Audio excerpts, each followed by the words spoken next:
says he's a federal employee. He won't tell us who gave him permission to do this. All he knows is he's going to stand here and tell the members of Congress who are elected, who vote for the funding for all of them in this building, and for the student loans, and for the Title I families, he's going to tell us that we can't come in and talk with anybody. Is that right? A mob of disrespectful Democrats stormed the Department of Education. Protests erupt as the USAid signage has been removed amidst reports of excessive spending. President Trump announces a shocking executive order, and you're not going to believe what Tucker Carlson and Elon Musk did as they visited the president in the White House. I hope you guys are ready because we got a lot to talk about today. Starting with Representative Maxine Waters. Real quick, appreciate y'all hitting the like button. Thank you for subscribing to the channel and for sharing this video. You guys are amazing. So Maxine Waters is no stranger to controversy. She was the one who blew a kiss to convicted fraudster Sam Bankman-Fried after a congressional hearing. The same Bankman-Fried who stole millions of dollars to donate to political figures within the Democratic Party, no doubt. Maxine Waters also tried to incite violence against President Trump and his supporters back in 2018. It's a wonder why this lady's not already in prison. We want it done now.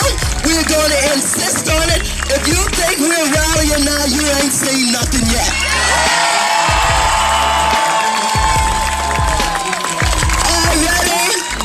Members of your cabinet that have been booed out of restaurants, who have protesters taking up at their house, who sang no peace, no sleep, no peace, no sleep. And guess what? We're gonna win this battle because while you try and quote the Bible, Jeff Sessions and others, you really don't know the Bible. God is on our side.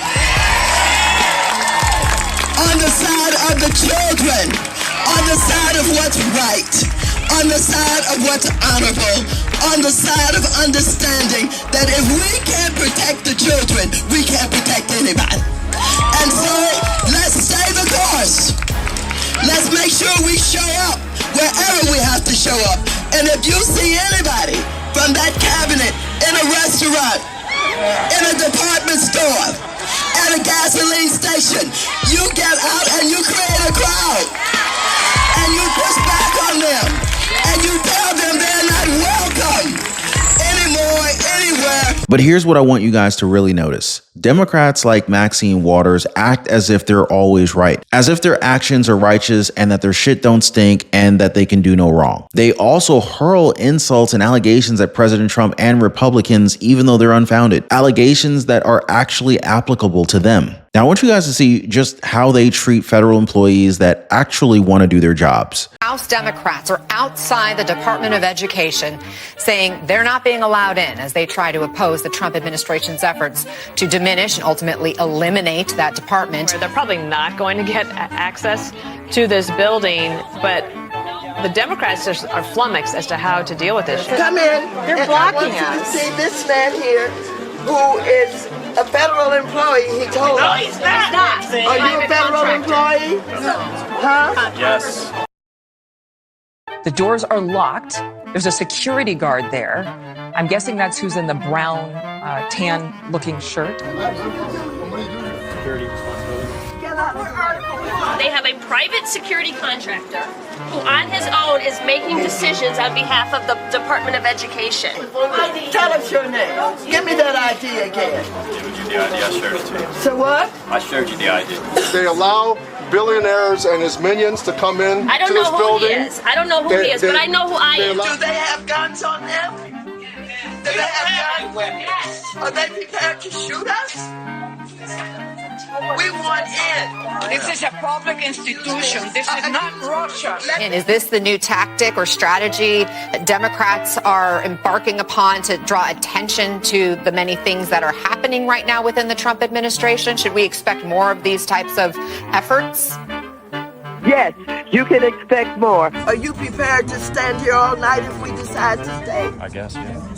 How is this not harassment, right? They're talking down to a federal employee that's simply doing their job. These are the people that they say respect the Constitution, and yet they can't even respect the authority of someone who's literally standing guard for the Department of Education. Now, I also have to address the fact that them standing there with their numbers can be considered as a threat. Even Maxine Waters was trying to incite violence by talking about firearms. And you could tell a lot about a person by the way they treat employees, which shows us that just because they're members of the House, they feel empowered to push their weight around. Now, I also found it pretty hilarious that they just kept asking for the security guard's ID when they don't even care about voter IDs. And this man does not work for these politicians. In fact, it's the other way around. These politicians get paid with our taxpayer money. They work for us. Somehow they forget that. And this just shows how unhinged the left has become after President Trump ordered transparency within the federal government. Also, President Trump back in 2018,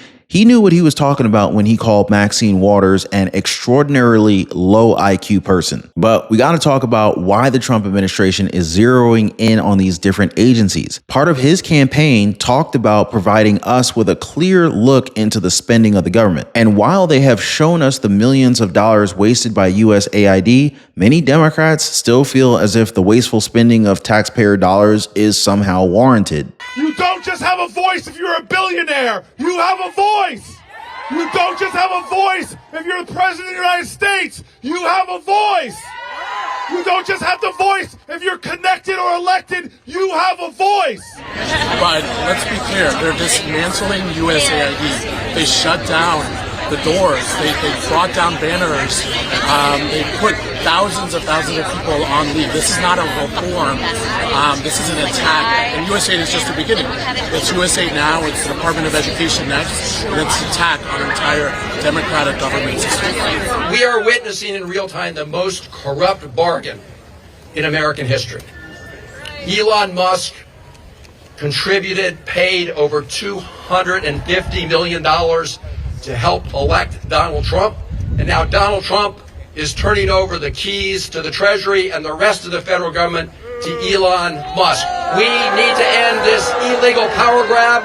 Workers have already removed the USAID signage from its headquarters. But remember that the White House has already exposed the agency, citing where our money has actually been going to. And I would just say a strong message to Democrats who are out there pretending to be outraged about the long list of crap that this administration is cutting, federal waste and funding, like $2 million for sex changes in Guatemala, $6 million to fund tourism in Egypt, $20 million on a new Sesame Street show in Iraq, $4.5 million to combat disinformation in Kazakhstan. I could go on, and I'm happy to provide this list to every single one of you. Democrats are outraged that the American people want to be, they want their taxpayers going to good uses, not stuff like this. But then they're very quiet about the fact that there are still North Carolinians and people in California who have lost everything. And in the last 4 years, this federal government did nothing to help them. This president will continue to put Americans first. And I think the successes of this week so far speak to that. Now, it's evident by the outrage from Democrats that Elon Musk, he's probably doing something right here. He and Tucker Carlson were recently at the White House wearing giant MAGA hats. Elon Musk was also wearing a Doge Father shirt, which probably pissed off a lot of Democrats. No wonder there are protests that are happening that want Elon Musk removed from Trump's team. The president doesn't seem to agree, and this is what he had to say when asked about Elon Musk's actions to cut federal spending. Mr. President, I wonder what you make of the criticism from Democrats that these staff reductions, the cuts that Elon Musk and Doge are doing are an unlawful power grab. And is there anything you've told Elon Musk he cannot touch? Well, we haven't discussed that much. I'll tell him to go here, go there. He does it. He's got a very capable group of people. Very capable. They know what they're doing. They'll ask questions and they'll see immediately as somebody gets tongue-tied that they're either crooked or don't know what they're doing. We have very smart people going in. So I've instructed him go into education, go into military, go into other things as we go along. And they're finding massive amounts of fraud, abuse, waste, all of these things. So, but I will pick out a target and I say go in. There could be areas that we won't, but I think everything's fertile. You know, we're a government. We have to be open. And as an open government, I don't know, I guess you could say maybe some high intelligence or something. and I'll do that myself if I have to. But generally speaking, I'll just say go. But he will be looking at education pretty quickly, and he will be looking at military too. The bulk of federal spending is Social Security, Medicare, programs like that. Would you like to see him look at those programs as well? Well, they don't really have to be looked at by him. They can be looked at by us. Social Security will not be touched. It'll only be strengthened. It's clear Elon Musk is far from done when it comes to these investigations, all of which seem to be backed up by President Trump. Now, moving on, guys. President Trump recently made a huge announcement that is bound to affect the entire nation. Single-use plastic straws are already banned in several Bay Area cities, including San Francisco, Oakland, Berkeley, and Alameda. In those communities, paper straws are the most common alternative used to reduce waste and pollution because they are considered more environmentally friendly. But in Alameda, reactions are mixed on their viability. It feels a little bit different. It's a little hard, but it gets the job done. They may feel more inconvenient sometimes, but that's okay. You know, we have to make these adjustments. On Truth Social, President Trump posting, quote, "I will be signing an executive order next week ending the ridiculous Biden push for paper straws, which don't work.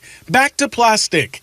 It appears the president aims to halt former President Biden's goal of phasing single-use plastic like straws out of federal food service by 2027 and all federal government operations by 2035. There's got to be a good in-between. You know, there's got to be a good alternative because the paper straws, they fall apart, they're flimsy. But on the other hand, the plastic is convenient, but, you know, in the long run, it's bad for the environment. The Trump administration has now seen multiple protests within its first few weeks, with all of them being unsuccessful. Now, I covered the desperation of the Democratic Party in a previous live stream where they're basically asking for even more frivolous spending for the government. I know, go figure. Make sure you guys check that one out right after this one. As always, thanks for hitting the like button. Thank you for subscribing, and we'll see you guys next time.